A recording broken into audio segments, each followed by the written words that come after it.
पूज्याय राघवेन्द्राय सत्यधर्म ಕಾರ್ತಿಕ ಮಾಸದಲ್ಲಿ ದೀಪ ಪ್ರಜ್ವಲಿಸೋದು ತುಂಬಾ ವಿಶೇಷ. ಧರ್ಮದ ದೀಪ ಹಚ್ಚುವ ಅದರಲ್ಲೂ ರಾಯರ ಸನ್ನಿಧಾನದಲ್ಲಿ ದೀಪವನ್ನು ಹಚ್ಚಿ ರಾಯರ ಮುಂದ್ಗಡೆ ಇಟ್ಟರೆ ಇನ್ನೂ ವಿಶೇಷವಾದ ಲಾಭಗಳು ಸಿಗತ್ತೆ. ಜ್ಞಾನದ ದೀಪ ಹಚ್ಚುವ ದೀಪೋತ್ಸವ ಮಾಡಬೇಕು. ಎಲ್ಲರೂ ಪ್ರತಿಯೊಂದು ಮನೆಯಲ್ಲೂ ದೀಪ ಬೆಳಗಬೇಕು. ನಾವು ಮಂತ್ರಾಲಯಕ್ಕೆ ಹೋಗಲಿಲ್ಲ ಅಂತ ಹೇಳಿದ್ರು ಸಹ ಜಯನಗರದ ಮಠನ ನಾವು 2ನೇ ಮಂತ್ರಾಲಯ ಅಂತ ತಿಳ್ಕೊಂಡಿದ್ದೀವಿ. ನೀವು ರಾಯರಲ್ಲಿ ಸಂಪೂರ್ಣವಾಗಿ ಶರಣಾಗತ ಆದರೆ ಅವ್ರನ್ನ ರಿಯಲ್ ಆಗಿ ಎಕ್ಸ್ಪೀರಿಯನ್ಸ್ ಆಗಿ ಪ್ರತಿಯೊಬ್ಬರು ಮಾಡ್ತಾರೆ.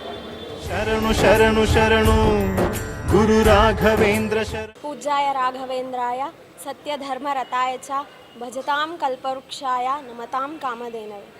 ಕಾರ್ತಿಕ ಮಾಸದಲ್ಲಿ ದೀಪ ಪ್ರಜ್ವಲಿಸೋದು ತುಂಬ ವಿಶೇಷ. ಅದರಲ್ಲೂ ರಾಯರ ಸನ್ನಿಧಾನದಲ್ಲಿ ದೀಪವನ್ನು ಹಚ್ಚಿ ರಾಯರ ಮುಂದ್ಗಡೆ ಇಟ್ಟರೆ ಇನ್ನೂ ವಿಶೇಷವಾದ ಲಾಭಗಳು ಸಿಗತ್ತೆ. ರಾಯರ ಸ್ತೋತ್ರದಲ್ಲಿ ಹೇಳಿದಂತೆ ದೀಪ ಸಂಯೋಜನಾ ಜ್ಞಾನಂ ಪುತ್ರ ಲಾಭೋ ಭವೇ ಧ್ರುವಂ ಪರವಾದಿ ಜಯೋ ದಿವ್ಯ ಜ್ಞಾನ ಭಕ್ತ್ಯಾದಿ ವರ್ಧನಂ. ಅಂದರೆ ರಾಯರ ಮುಂದೆ ದೀಪ ಬೆಳಗೋದ್ರಿಂದ ನಮಗೆ ಪುತ್ರರನ್ನು ಪ್ರಸಾದಿಸ್ತಾರೆ ರಾಯರು. ಆಮೇಲೆ ಪರವಾದಿಗಳ ಮುಂದೆ ಜಯಿಸುವಂತಹ ಸಾಮರ್ಥ್ಯವನ್ನು ಕೊಡ್ತಾರೆ. ಜ್ಞಾನ ಭಕ್ತಿಗಳನ್ನು ಅನುಗ್ರಹಿಸಿ ನಮ್ಮಲ್ಲಿ ಸಂಪೂರ್ಣವಾದ ಅನುಗ್ರಹವನ್ನು ಮಾಡ್ತಾರೆ. ಆದ ಕಾರಣ ರಾಯರಲ್ಲಿ ಬಂದು ದೀಪ ಬೆಳಗ್ರಿ. ಇಲ್ಲಿ ಜಯನಗರ ರಾಯರ ಮಠದಲ್ಲಿ ವ್ಯವಸ್ಥಾಪಕರಾದ ವಾದೀಂದ್ರಾಚಾರ್ಯರು ಮಂತ್ರಾಲಯದ ಪೀಠಾಧಿಪತಿಗಳಾದ ಸುಬುಧೇಂದ್ರ ತೀರ್ಥರ ಅನುಗ್ರಹದಿಂದ ಆದೇಶದಂತೆ ತುಂಬ ಚೆನ್ನಾಗಿ ವ್ಯವಸ್ಥೆಯನ್ನು ಮಾಡಿದ್ದಾರೆ. ಗುರುಭ್ಯೋ ನಮಃ ಹರಿ ಓಂ. ಶ್ರೀ ರಾಘವೇಂದ್ರ ಸ್ವಾಮಿಗಳ ಸನ್ನಿಧಿಯಲ್ಲಿ ನಾವು ಜಯನಗರದಲ್ಲಿದ್ದೀವಿ. ನಾವು ಮಂತ್ರಾಲಯ ಅಂತ ಬಿಟ್ಟರೆ ನೆಕ್ಸ್ಟು ಏನಂತ ಸನ್ನಿಧಿ ಅಂತ ಕರಿತೀವಿ, ಅದು ಜಯನಗರದಲ್ಲಿ. ಆ ಕಾರ್ತಿಕ ದೀಪೋತ್ಸವದಲ್ಲಿ ನಾವೆಲ್ಲ ಪಾಲ್ಗೊಂಡಿರೋದು ತುಂಬ ಸಂತೋಷ ಆಗ್ತಾಯಿದೆ. ನಾವು ಮಂತ್ರಾಲಯಕ್ಕೆ ಹೋಗಲಿಲ್ಲ ಅಂತ ಹೇಳಿದ್ರು ಸಹ ಜಯನಗರದ ಮಠನ ನಾವು 2ನೇ ಮಂತ್ರಾಲಯ ಅಂತ ತಿಳ್ಕೊಂಡಿದ್ದೀವಿ.